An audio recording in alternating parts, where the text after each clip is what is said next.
Simula pa nung panahon na naglakad na ang mga tao sa lupa, maraming klaseng sakit na ang dumadapo sa atin. At samot-saring gamutan na din ang ginawa para sa mga ito. Isa na sa mga naunang uri ng paggamot ay ang colon cleansing, na hanggang ngayon ginagamit pa rin sa larangan ng medisina. Our colon is part of our excretory system aside from our urinary system.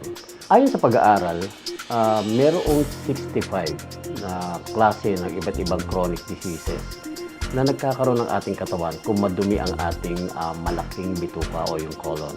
Halimbawa, yung ating liver, isa yan sa pinaka-importanting organ.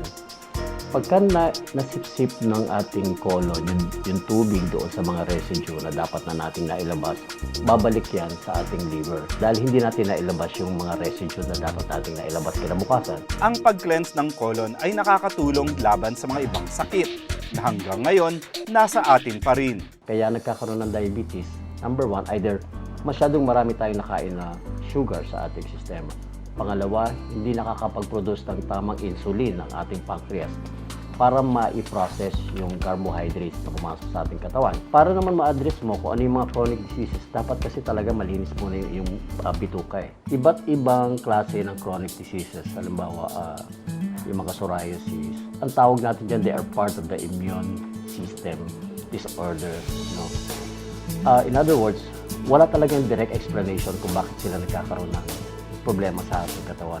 Ang schistosomiasis ay isa sa mga klase ng parasite na nakukuha natin sa tinatawag nating mga suso. Una-una kasi bumabara sila doon sa tinatawag nating mga colony o lymphatic system. Importante na malinis din ang colon para sumama sila lumabas doon sa ating dumi. Kaya mahalagang malusog ang ating colon at may mga paraan para gawin ito. So, marami tayong pamamaraan na pwedeng gawin. Kumain tayo ng tama, dami ng prutas at gulay. Okay. Iwasan natin ng masyadong maraming karne. Ang red juice ay isa sa concoction ng 35 herbs and fruits na pinagsama-sama. Ngayon, sa pagkakaroon ng 35 herbs and fruits, meron siyang synergistic effect.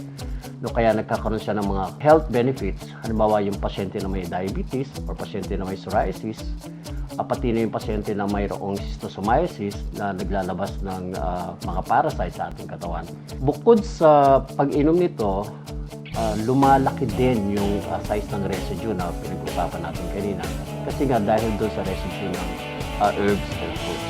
Sa isang malinis na colon, malaki ang may dudulot nitong kabutihan sa ating katawan. Upang manatili tayong malusog, dapat kumain tayo ng tamang prutas at gulay, uminom din ng tamang dami ng tubig.